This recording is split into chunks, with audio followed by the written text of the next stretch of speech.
Indian T20 ടീമിന്റെ അടുത്ത captaincy റോളുമായി ബന്ധപ്പെട്ട പലതരത്തിലുള്ള റിപ്പോർട്ടുകളും കഴിഞ്ഞ കുറച്ച് ആഴ്ചകളായി വന്നുകൊണ്ടിരിക്കുകയാണ്. സൂര്യകുമാർ യാദവിനെ നായകസ്ഥാനത്തു നിന്നും നീക്കുമെന്നും പകരം ശ്രേയസ് അയ്യർ ക്യാപ്റ്റനാകും എന്നായിരുന്നു ആദ്യം വന്ന റിപ്പോർട്ട്. ഈ റിപ്പോർട്ടുകൾ മാറി മറിഞ്ഞ് ഇപ്പോൾ സഞ്ജുവിന്റെ പേര് പോലും അവിടെ കേൾക്കുന്നുണ്ട് എന്നാണ് നമുക്ക് എടുത്തു പറയേണ്ട ഒരു കാര്യം.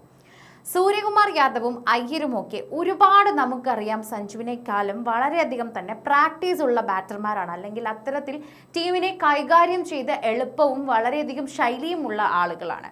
എന്നാൽ സഞ്ജുവിൻ്റെ പേര് അവരോളം എത്തി എന്നത് നമുക്ക് അഭിമാനിക്കാവുന്ന ഒരു കാര്യം തന്നെയാണ്. പിന്നീട് മലയാളി സൂപ്പർ താരം സഞ്ജുവിൻ്റെ പേരും ഈ സ്ഥാനത്തേക്ക് ഉയർന്നു വരാൻ കാരണം അദ്ദേഹത്തിൻ്റെ കഴിവ് തന്നെയാണെന്ന് നമുക്ക് പറയാനും സാധിക്കും. എന്നാൽ ഇപ്പോഴിതാ പുതിയ ട്വിസ്റ്റ് സംഭവിച്ചിരിക്കുകയാണെന്ന് പറയാം. സൂര്യ തൽക്കാലത്തേക്ക് നായക സ്ഥാനത്ത് നിന്നും നീക്കാനാണ് BCCIയുടെ പ്ലാൻ എന്ന് ആദ്യം പറഞ്ഞ വാർത്ത പാടെ നിഷേധിച്ച് BCCIക്ക് പ്ലാൻ ഇല്ല എന്നാണ് വ്യക്തമാക്കുന്നത്. എന്നാൽ സഞ്ജുവിന് താൽക്കാലിക ക്യാപ്റ്റനായി നറുക്കു വീഴുമെന്ന് പ്രശസ്ത സ്പോർട്സ് പോർട്ടലായിട്ട് റെഡ് സ്പോർട്സ് തന്നെ റിപ്പോർട്ട് ചെയ്യുന്നുണ്ട്. IPLന് ശേഷം അടുത്ത മാസം അവസാനത്തോടെ അയർലൻഡിൽ ഇന്ത്യ T20 പരമ്പരയിൽ കളിക്കുന്നുണ്ട്. 26, 28 തീയതികളിലായി 2 T20കളാണ് ഐറിഷ് മണ്ണിൽ ഇന്ത്യ കളിക്കുക. ഈ പരമ്പരയിൽ സഞ്ജു സാംസണിന് കീഴിലായിരിക്കും ഇന്ത്യ ഇറങ്ങുകയെന്നാണ് റെഡ് സ്പോർട്സിന്റെ റിപ്പോർട്ടിൽ തന്നെ പറയുന്ന കാര്യം.